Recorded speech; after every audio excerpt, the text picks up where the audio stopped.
buenas tardes, amigos y amigas. Un placer de nuevo encontrarnos en su programa La Biblia en las manos y en el corazón.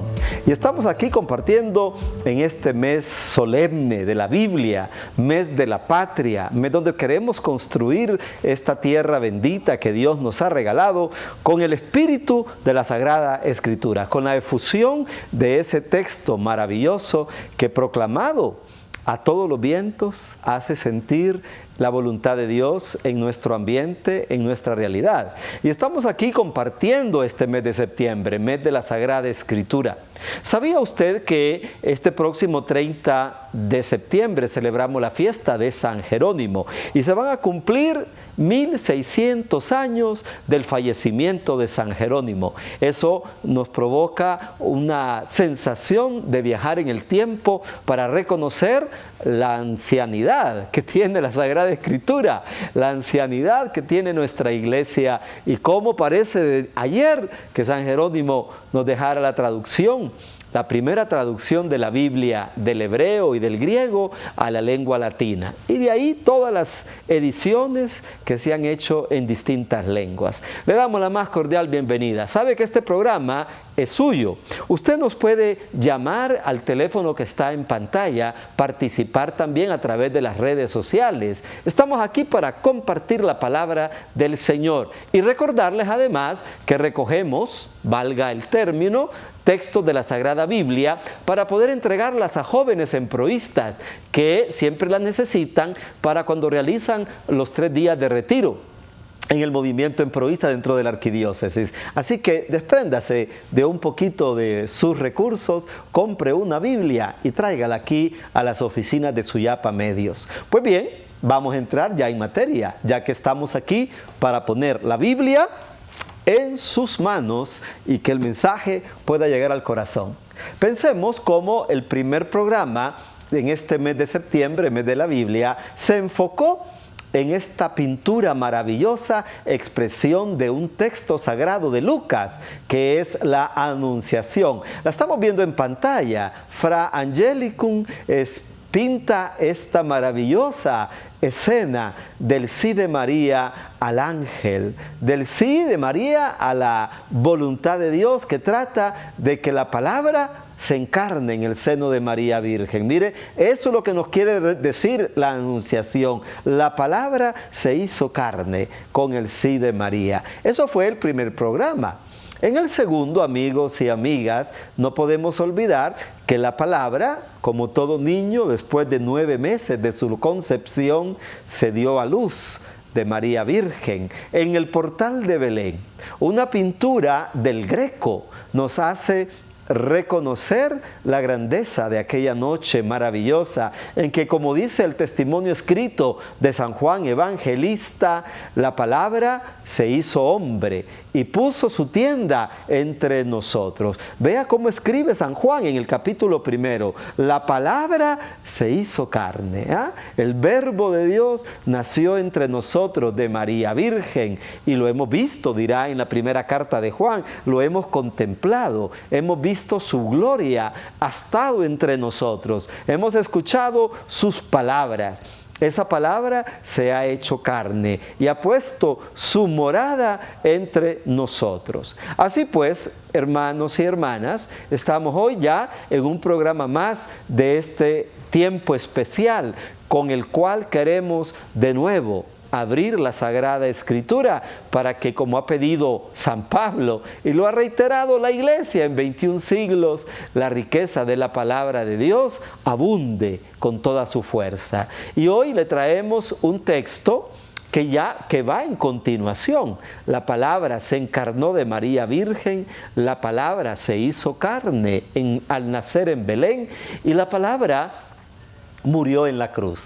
Vino para cumplir su misión, acercar el reino de Dios a los hombres y sellar con este pueblo, con toda la humanidad, un pacto de alianza en la cruz del Calvario.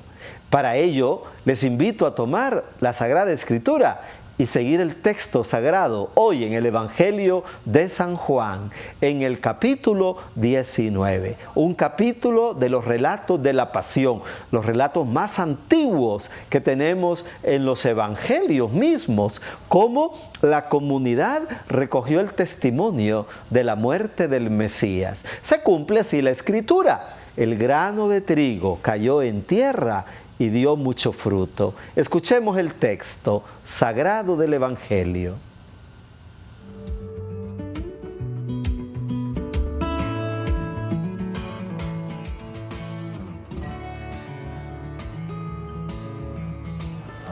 Cuando tomó Jesús el vinagre, dijo: todo está cumplido, e inclinando la cabeza entregó el Espíritu.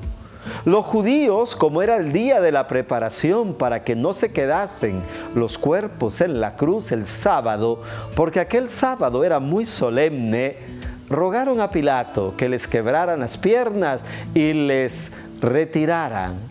Fueron pues los soldados y quebraron las piernas del primero y del otro, crucificado con él.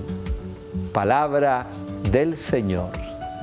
Gloria a ti, Señor Jesús.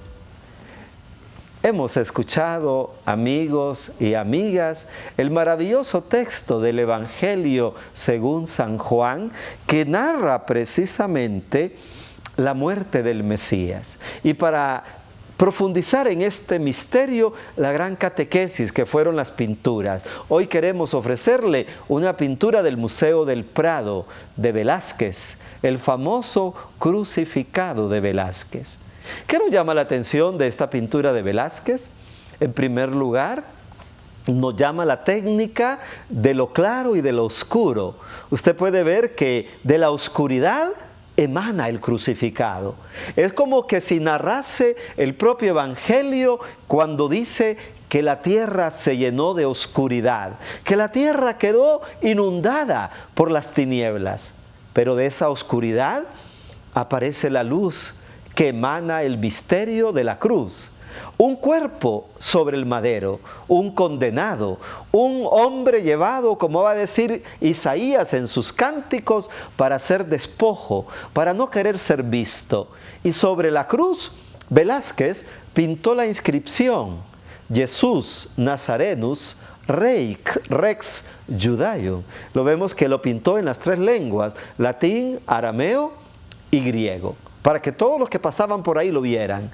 Llama la atención de la pintura no solo los colores, la vivacidad de la luz que sale de la noche, de la oscuridad, sino también la serenidad del cuerpo, que está desplomado, pendiente solamente de la cruz, de los clavos que unen este cuerpo con la cruz y la serenidad del crucificado.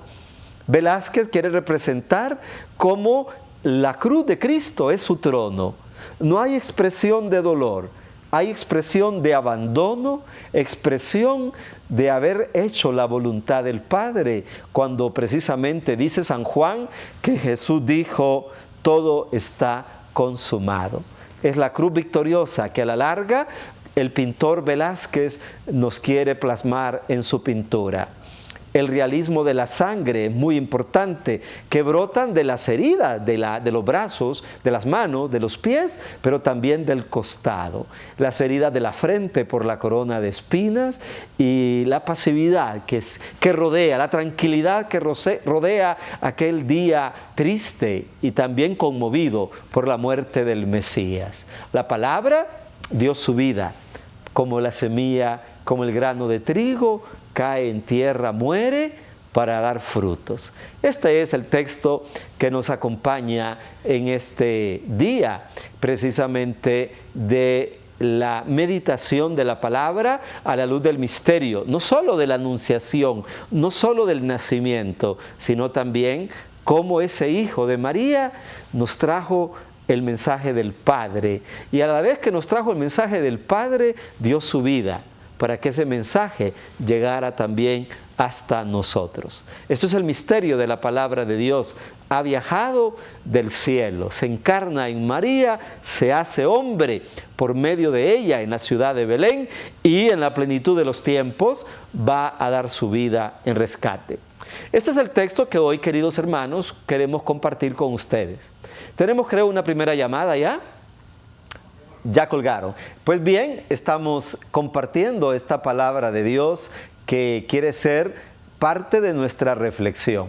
La palabra de Dios ha venido para quedarse, ha venido para ser camino de salvación. Ha querido para hacer con nosotros historia. Pero sobre todo, como nos va a decir el Evangelio de Juan, Juan 10, capítulo 10, versículo 10. Yo he venido para que tengan vida y la tengan en abundancia. En el misterio de la cruz, parece que la vida más bien se acaba. Estamos leyendo precisamente el texto donde, inclinando la cabeza, entregó el Espíritu. Es decir, aquel que trajo la vida, que es la vida, tiene que conocer la muerte. Y es la lógica, parece equivocada de Dios, pero es la lógica acertada de Dios. Es la lógica segura que nos lleva de la muerte a la vida. Por eso la palabra de Dios tiene vida. Lo dice el Salmo 117. Tu palabra, Señor, me da vida. Y es en el misterio de la cruz donde realmente brotará la vida. Aquel que estuvo en la cruz ha venido para que tengamos vida y tengamos vida en abundancia. Queridos hermanos, puede compartir los textos de la palabra de Dios que le dan vida a usted, que le hacen sentir el gozo de la presencia del Señor, que le hace experimentar que realmente lo que dice el salmista es real. Tu palabra me da vida. ¿Por qué nos da vida la palabra? Porque la palabra del Señor es grano de trigo que cayó en la tierra, se fecundó para no quedar inerte, sino para florecer y para dar fruto.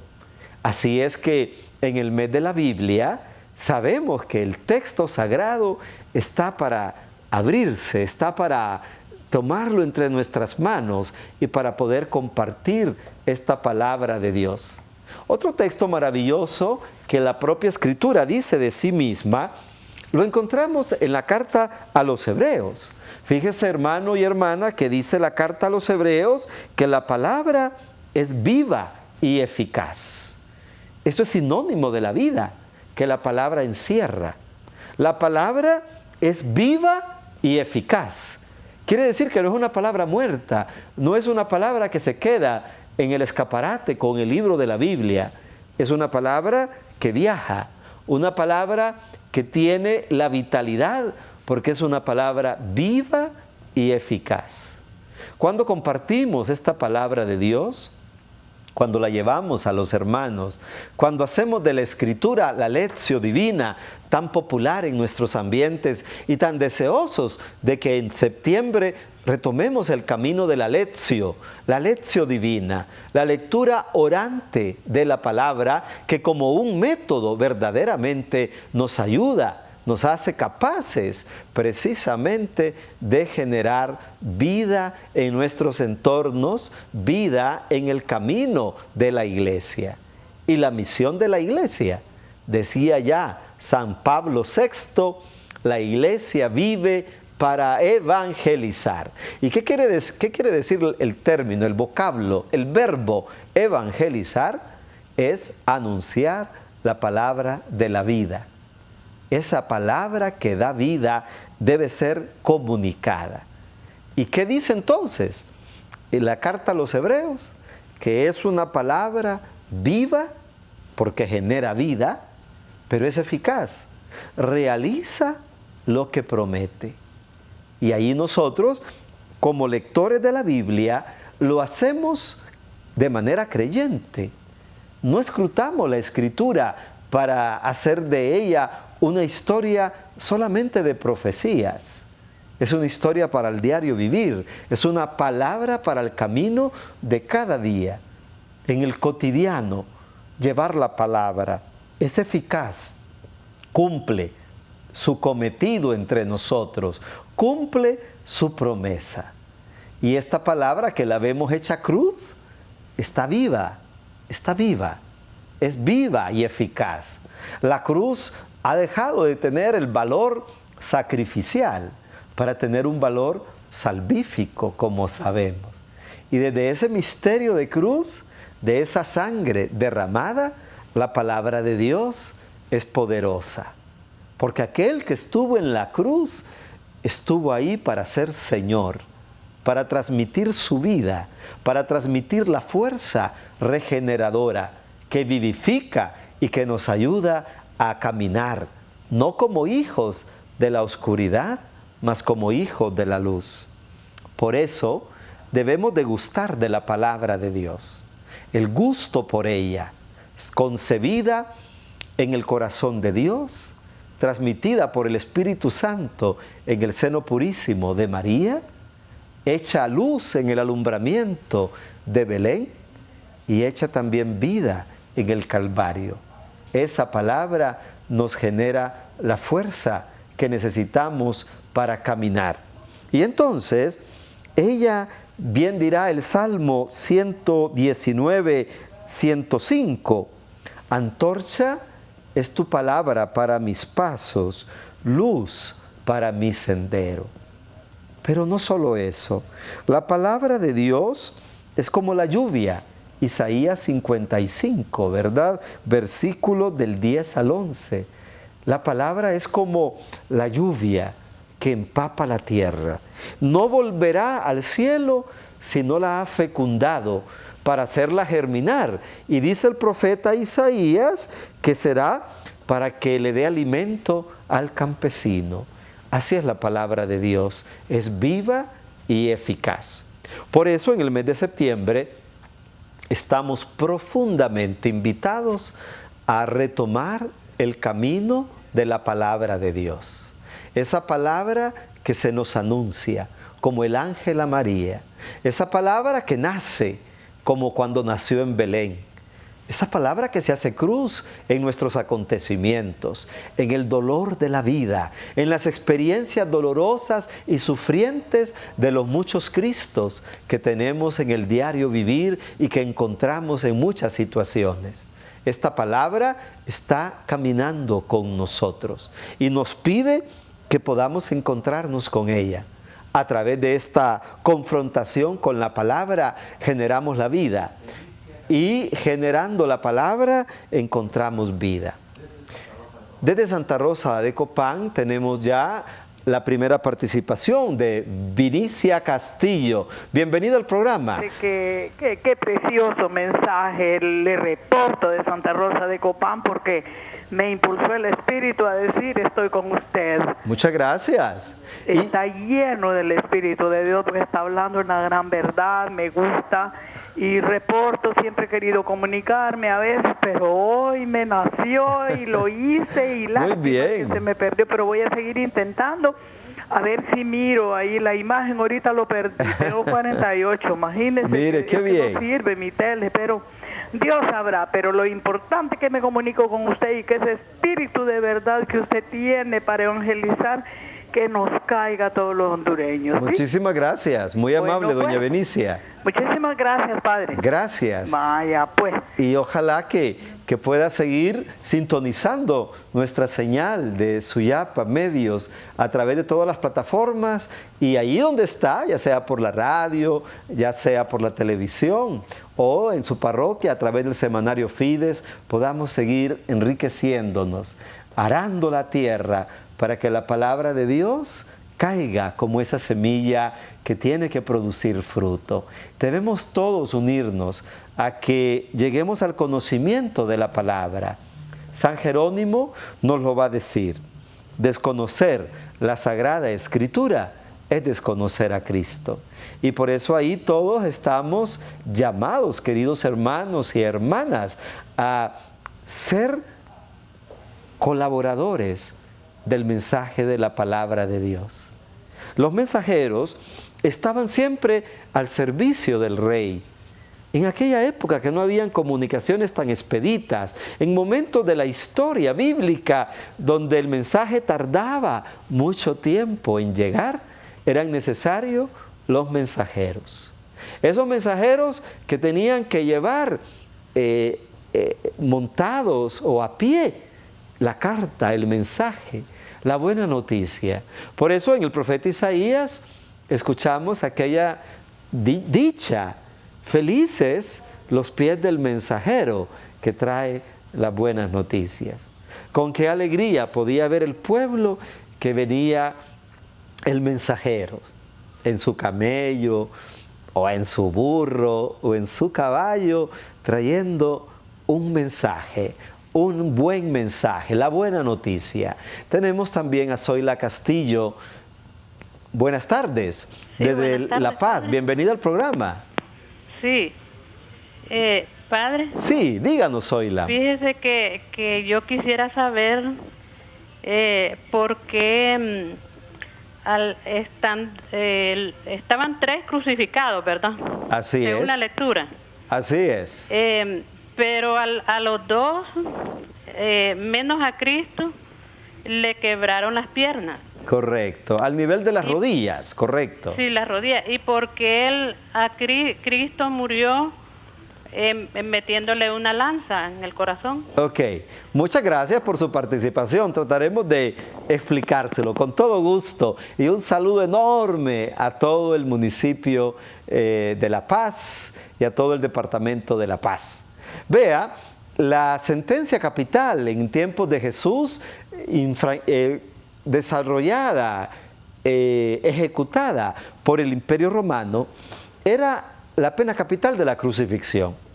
Pero un condenado, un clavado en la cruz, podía durar días enteros, ahí colocado en el madero de la cruz.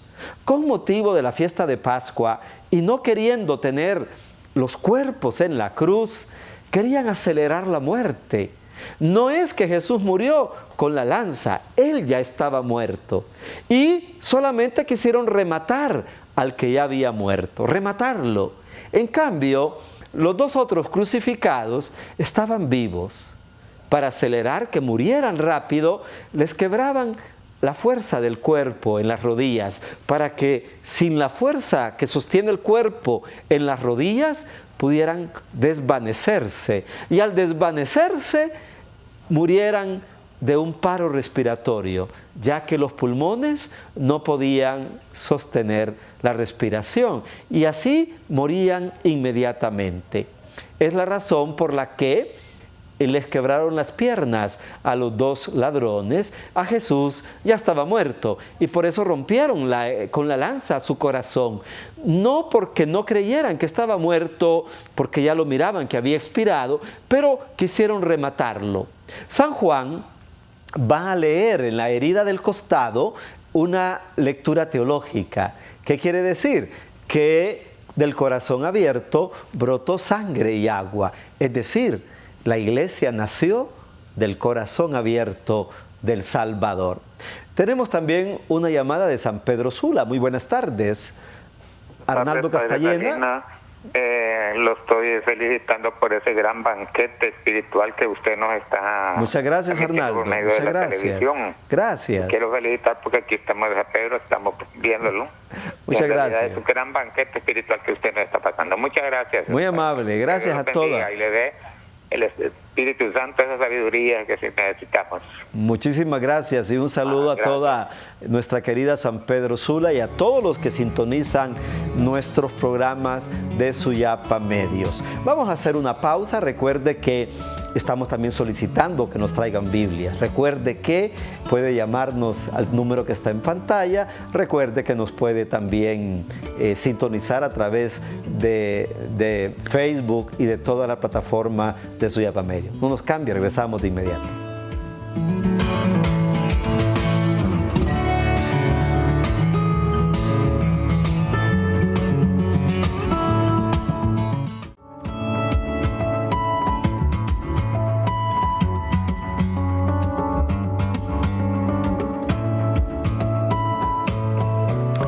Queridos amigos y amigas, ya estamos de vuelta saludando a todos los que nos están en esta tarde del mes de septiembre compartiendo el mensaje de la palabra de Dios. Quiero recordarle que hemos hecho cita de un texto maravilloso del evangelista San Juan en el capítulo 19. Se trata de la crucifixión de Jesucristo. Y es un texto antiquísimo. ¿Por qué? Porque es la voluntad de la comunidad creyente de recoger por escrito los testimonios de la pasión de Jesús. Miren que es el capítulo 19, versículos del 30 al 32. Tomó Jesús el vinagre, dijo: todo está cumplido, e inclinando la cabeza entregó el espíritu. Los judíos, como era el día de la preparación, para que no quedasen los cuerpos en la cruz el sábado, porque aquel sábado era muy solemne, rogaron a Pilato que le quebraran las piernas y los retiraran. Fueron pues los soldados y quebraron las piernas del primero y del otro, crucificado con él. Y hemos compartido un regalo hermoso traído del Museo del Prado, la pintura del crucificado de Velázquez, que tienen detalles maravillosos como la aureola que también rodea la santa faz, el rostro del Señor, y esa cabellera que ha sido humedecida por el baño del sudor y de la sangre que cae a un lado del rostro de Jesús. Es una serena imagen de la muerte del Redentor, que es una catequesis en períodos que no había gente educada a través de la lectura. La catequesis venía por las imágenes, y los museos tienen tantas pinturas que son una Biblia hecha arte, hecha expresión artística. De Corquín, Copán, Rosa Alvarenga nos saluda. Muy buenas noches. Buenas noches, padre. Le hablamos desde Corquín, aquí de Copán. Claro, un placer. Felicitándolo por su programa. Muchas gracias, muy amable. ¿Cómo está? Mi mami no se pierde todos los programas de ese canal. Qué bueno, nos alegra mucho. ¿Y cómo está Corquín? ¿Ha llovido por allá? Está lloviendo, aquí está, Muy bien. sí, llueve, está lloviendo bastante casi todos los días. Qué bueno, nos alegra muchísimo. En la parte central del país como que la lluvia se ausenta a veces un poco, pero la confianza en Dios es que nos va a llover dentro de poco. Gracias. Muchas felicidades, padre. Muy amable, y un saludo a toda la comunidad, a toda la parroquia ahí de gracias. Corquín. Muchas gracias. Esto es el milagro de la tecnología, imagínense, de Corquín, tener una llamada y la claridad, la nitidez con que reciben la señal también de nuestro canal católico. Pues bien, estamos con ese texto del capítulo 19 del Evangelio de San Juan. Y como decíamos precisamente, el relato de la pasión es un testimonio antiquísimo de cómo la comunidad cristiana recogió de inmediato lo que sufrió el Señor Jesús por la vía dolorosa y cómo dio su vida en el Calvario. Las últimas palabras del Señor y todo lo que rodeó aquel Viernes Santo, el primer Viernes Santo de la historia. Y ahí es la palabra que como semilla buena cayó en tierra fértil y produjo mucho fruto. Es el camino de la palabra de Dios. Hemos recorrido en estos programas la llegada de la palabra a través del ángel, la encarnación, el nacimiento, y hoy compartimos la entrega de la palabra para dar vida. Salamá Olancho, muy buenas tardes. Dilia Lanza de Salamá, muy buenas tardes, bienvenido al programa. ¿Aló? Cilia, con C. Ah, doña Cilia, bienvenida al programa. Sí. Qué bueno. Díganos. Buenas noches, padre Tony. Muy buenas. Estoy saludándolo de Salamá Olancho. Gracias por reportarse. Y quiero hacer una pregunta. Dígame, a ver. ¿Por qué nunca nos hablan de la niñez del niño Jesús hasta los 12 años? Muy bien, doña Cilia, una pregunta muy interesante. Gracias. Y un saludo para todo el departamento lanchano. Muchas gracias. Resulta que la pregunta de doña Cilia es muy importante y muchos tenemos esa curiosidad. Los evangelios tienen la vida de la infancia del Señor casi sin decir mucho. ¿Por qué? Porque sin duda la vida de la infancia del Señor Jesús estuvo en la vida privada de una familia. ¿Y eso qué significa? que se preocuparon de hablarnos, de comunicarnos la vida profética, la vida de maestro, la vida de traumaturgo, de milagrero que tuvo Jesús, de milagroso, perdón, de sanador. Y por ello, la importancia de la presentación de Jesús era el anuncio del reino, si queremos resumirlo, y la pasión y resurrección. Eran el foco central de la vida de Jesús. Pero tenemos algo en San Mateo y en San Lucas. Los dos primeros capítulos de San Mateo y los dos primeros capítulos de San Lucas nos hablan de la infancia, del nacimiento del Señor. Lógicamente, después de su vida, de haber sido presentado y después encontrado en el templo después de 12 años, no hay una vida que comunicar, porque era la vida normal de un niño, la vida normal de un adolescente, la vida normal de un joven. Por eso no hubo nada que comunicar que no fuera extraordinario, porque Jesús de Nazaret creció, se desarrolló, se educó y aprendió la obediencia como todo niño y como todo joven israelita. Por eso el interés no dio ahí. Y lógicamente la única referencia que pudieron tener los evangelistas era la Virgen. Y sabemos que la Virgen pues no podía estar en todos estos ambientes cuando ella ya también tenía que vivir una vida con Dios, una vida también escondida en Dios, queriendo vivir de esto que había sucedido con su hijo. Pero tenemos por Lucas, según la tradición, este testimonio de María que nos habla en esos primeros dos capítulos de la infancia del Señor. Por eso, querida hermana, no hay mucho en los evangelios sobre la infancia y la vida del Señor. Pues bien, nosotros tenemos que agradecer en este momento especial patrocinio para este programa, precisamente del Instituto Unión, Esfuerzo y Democracia, Trabajo, Disciplina y Estudio, y a la vez al nuevo Corolla Híbrido 2020. Gracias por patrocinar nuestros programas aquí en Suyapa TV. Queridos amigos y amigas, estamos compartiendo el mensaje de la palabra de Dios, cómo la palabra de Dios ha hecho camino en la historia de todos los hombres. Es una palabra que se preparó con el Antiguo Testamento. Usted va a decir, ¿y por qué el Padre nos ha hablado de la anunciación? El Padre nos ha hablado del nacimiento. El Padre nos ha hablado de la muerte. Es que ese es el camino que ha recorrido la palabra. Los profetas, todo el Antiguo Testamento, la ley, vinieron a preparar la llegada de la plenitud de los tiempos, la llegada en que esa palabra que había tomado carne fuera nuestra salvación. Y ahí, hermanos y hermanas, todos debemos de reconocer que Jesucristo es la palabra definitiva de Dios. Jesucristo es la palabra definitiva de Dios. Ya no podemos esperar otro Mesías, no podemos esperar otra revelación. La revelación contenida en la Biblia es la única, es la última, es la definitiva.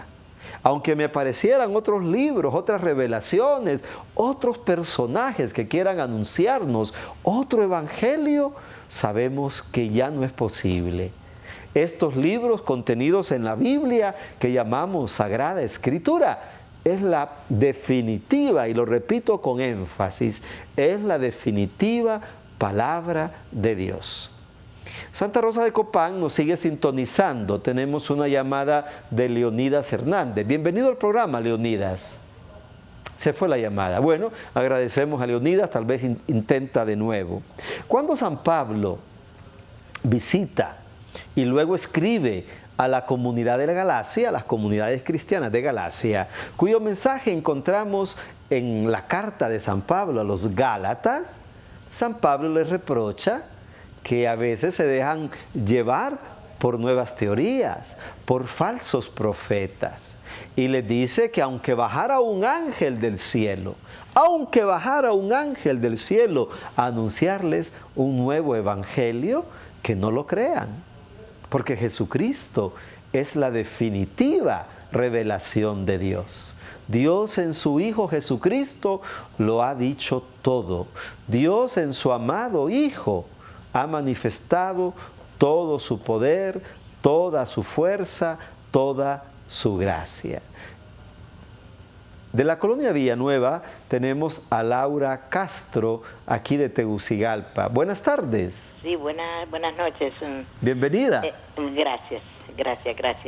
Mil gracias por escucharme y por atender esta llamada. Dígame. Fíjese que le quiero hacer una simple pregunta. ¿Cómo se llama la montaña donde vivía Isabel? La montaña... Cuando visitó María a Isabel. Bueno, querida hermana, muchas gracias por su llamada. Son detalles muy lindos que quisiéramos ir conociendo y recorriendo. Mire que estamos en un tema casi de geografía bíblica. Se trata de que el Evangelio de Lucas dice que María salió presurosa hacia una montaña de Judea. Una montaña de Judea, es decir, al sur de Palestina, entre el Mar Muerto y la desembocadura del río Jordán. Esa es Judea, donde se encuentra Jerusalén, donde se encuentra Belén. Esa es la región llamada Judea.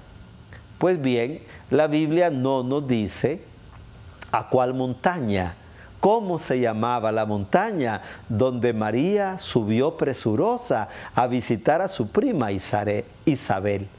La tradición cristiana hoy en día en Palestina nos lleva a una montañita que se llama Ain Karim. Ain Karim es el nombre actual que tiene esa montaña, donde hay una iglesia dedicada a Santa Isabel y a San Zacarías, los padres de Juan Bautista, la prima de María Virgen. Ain Karim es el nombre actual que tiene esa montaña, que recuerda el episodio de la visitación de María a su prima Isabel. Queridos hermanos y hermanas, esta es la riqueza de la palabra de Dios, inagotable. Por otro lado, quisiéramos tener todos los conocimientos de historia, de geografía, de detalles antropológicos, de psicología que hay en los textos y de la revelación del Espíritu para ver qué dice cada texto, para conocer mejor la palabra de Dios. Y de eso se trata en el mes de septiembre, tener el gusto por la palabra de Dios y hacer estas preguntas que a la larga nos sirven a todos para profundizar el mensaje de la Sagrada Escritura. Desde Santa Rosa de Copán tenemos a nuestro hermano Leonidas Hernández, que ha recuperado su llamada. Díganos, Leonidas. ¿Aló? Creo que no se volvió a conseguir esta llamada. ¿Aló? Buenas tardes. ¿Aló? Sí, bueno, gracias por este intento desde Santa Rosa de Copán. Y decíamos, hermanos, entonces, que Jesucristo es la revelación definitiva de Dios. Y esa revelación definitiva de Dios está contenida en la Biblia. Está contenida en la Biblia. Ahora bien, ¿quién custodió la Biblia? ¿Quién dijo que estos textos, sobre todo del Nuevo Testamento, eran textos sagrados? Pues fíjese que la historia del texto sagrado ha llegado hasta nosotros, así como está, con 27 libros en el Nuevo Testamento, gracias a la iglesia de los primeros siglos. Los primeros 4 siglos fueron fundamentales para la composición de este libro sagrado que llamamos la Biblia. Es un placer estar con usted compartiendo este mes de septiembre a través de su programa La Biblia en las manos y en el corazón. Vamos a hacer una pausa, no nos cambie, regresamos.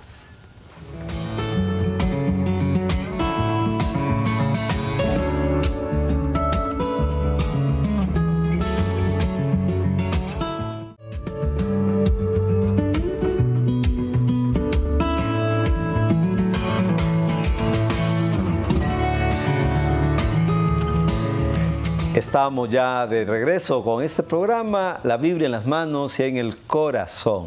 Queremos agradecer la gran cobertura que nos están regalando estos queridos televidentes desde Santa Rosa de Copán, el departamento de La Paz, departamento de Olancho, el departamento de Choluteca y Francisco Morazán, sin olvidar el San Pedro Sula. Tenemos una llamada en este momento de nuestro hermano Miguel Amador. Bienvenido. Buenas noches, padre. Buenas noches. Buenas noches, padre. Bienvenido. Que Dios me lo bendiga. Gracias. Solo le quiero hacer una pregunta, padre. Sí, dígame. Dígame, ¿cómo pueden haber más apóstoles y solo fueron 12 apóstoles los que hubieran más uno que lo traicionó? Y ahora por todos lados escucho que el apóstol Raúl, el apóstol Pedro. Yo quiero que me diga en qué parte de la Biblia está eso, porque yo soy una persona que yo peleo por mi Madre Santísima, la Madre de Dios. Muy bien. bien. Acá pie espada. Muchas gracias. Gracias por su participación. Sí. Y una pregunta de mucho calibre, diría yo, de mucho poder en sentido de querer analizarla. Y ciertamente el término apóstolos, que viene del griego, quiere decir enviados. Y no es lo importante el significado del término, cuanto ni el uso del término como nombre apóstol, como la voluntad explícita del Señor. El Señor Jesús eligió a 12, pudo haber elegido 24, pudo haber elegido 48, pero eligió 12. Y esa voluntad explícita del Señor está ahí, marcada para un número significativo. Cuando Judas abandona el colegio de los 12, Hechos de los Apóstoles narra cómo los apóstoles que habían quedado, los 11, buscaron ocupar el lugar de Judas y eligieron a Matías para que completara lo que Jesús había querido, que el grupo de enviados, testigos de la resurrección, fueran 12. Por lo tanto, en un mundo tan cambiante, ¿verdad? Y tan fácil de erigirse como institución, como iglesia, como tantas otras cosas, también usurpar términos es propio de la temporada que nos toca vivir. Pero como le digo, no es importante el uso del término como la voluntad que tuvo Cristo de elegir solo 12, cuya misión de ser enviados era la de ser testigos de la resurrección. Y ahí está el error. Fueron 12 y el término apóstol debería quedar reservado a ellos, porque fue la voluntad explícita del Señor Jesús, antes de la resurrección y después de la resurrección. Pues bien, fíjense que antes de seguir adelante, en el espacio anterior, les decía cómo la palabra de Dios ha tenido un recorrido. La anunciación, la natividad, la muerte en cruz. Y la iglesia ha sido la depositaria de estos libros sagrados. Es ella que en el Nuevo Testamento nos dijo cuál debería ser el número de los libros inspirados que iban a constituir el canon bíblico. Vean en Gálatas, hermanos y hermanas, capítulo 1, versículo 9. Dice San Pablo: les vuelvo a repetir lo que ya tengo dicho. Si alguno les anuncia un evangelio distinto del que han recibido, sea anatema. Que crean que ando buscando ahora el favor, dice, de los hombres o el de Dios. Y en el versículo 8 puntualiza: pero aun cuando nosotros mismos o un ángel del cielo les anunciara un evangelio distinto del que les hemos anunciado, sea anatema. Esta es la palabra de Dios, no la podemos cambiar. La iglesia ha sido la depositaria de este mensaje y es la iglesia la que nos ayuda a su interpretación, a su recta interpretación. Tenemos una llamada de Trinidad Copán. Garminda Pineda, bienvenida, buenas noches. Hello. Sí, buenas noches, padre. Un placer, doña. Para mí es un placer saludarlo por este medio. Mucho gusto. Y decirle Que me encanta la enseñanza, la estamos viendo. Qué bueno. Se aprende, ¿verdad? Un poquito, Claro cada que sí. día más. Sí. Qué bueno. Bueno, Padre, buenas noches. Gracias por su reporte. Gracias por estar en nuestra sintonía. Gracias por poner la Biblia en sus manos. Ponerla también y ayudar a que todos la pongamos en el corazón. De eso se trata. Y entonces, hermanos, qué importante es hablar de la Biblia sin miedo, conocerla. Antes se pensaba que el católico no podía tener la Biblia y era justificada la posición, porque podíamos llegar a la desinformación bíblica, a la no interpretación correcta y a los abusos de interpretación. Porque de la Biblia podemos tener una lectura subjetiva y una lectura selectiva. Y eso daña el texto bíblico porque nos hace decir cosas que el texto no quiere decir. Pero es importante que todos, bajo una recta interpretación, tengamos la Biblia en nuestras casas, las podamos leer. Fíjese que es muy importante dar testimonios, pero yo conozco familias que cuando van a dejar a sus hijos al colegio, pues van escuchando la palabra de Dios a través de la radio. Otros la sintonizan, la leen, la escuchan a través de las redes sociales, del teléfono. Y de igual manera, otros pues tienen ya el calendario bíblico, tienen su Biblia y hay muchos ambientes y muchas posibilidades. Tenemos a Belinda Gómez desde Altos del Huarque. Bienvenida al programa. Gracias, Paretón. No, solo decirle que a veces a nosotros, como los hermanos separados, nos buscan a atacar, decir así va. Cuando Sí. ellos nos dicen de que María tuvo más hijos, que no era ninguna santa porque ella tuvo más hijos. Entonces, me gustaría que usted me explicara cómo defenderse uno en ese caso, pues, porque ellos es lo que uno comienzan a atacarlo. Muy que no bien. es santa que tuvo más hijos. Entonces, Gracias. Mi respuesta es decirle que sí tuvo más hijos, que son ellos y yo también. Sí. Muchas gracias, doña Belinda, por su llamada. Realmente se dan con la piedra en los dientes quien pueda decir eso, porque el testimonio bíblico, en primer lugar, nos dice que Jesús fue primogénito y que si en la cruz del Calvario Jesús deja a su madre, a Juan el discípulo, es porque no tenía hijos directos esta madre para encomendársela. Además, en los textos sagrados no se habla directamente de los otros hijos de Jesús, más que en aquel texto que dice tu madre y tus hermanos. Término hermanos en una parentela muy amplia. Segundo término, ninguna madre por tener hijos es pecadora. La maternidad es un don de Dios y es una mamá en el camino de Dios, es santa. Y cuánto más tuvo que haber sido santa su Santísima Madre, si tuvo en su seno al Creador del universo, al Redentor de los hombres, al Señor de cielo y de tierra. Entonces, a veces queremos discutir cosas que no son posibles de discutir. Tenemos a María Castillo desde Santa Rosa de Copán. Muy buenas tardes. ¿Aló? ¿Aló? Sí, buenas tardes. Sí. Padre, Díganos. ocupándonos ya de nuestra madre, ¿aló? Sí, sí, le escuchamos. La Virgen María. Fíjese que con la pregunta que hizo nuestro hermano que me antecedió, nuestra hermana, nosotros aquí en familia pues vamos a hacer esta pregunta. En la Biblia no encontramos los 7 dolores de María Santísima. ¿Sería tan amable en darlos, Padre?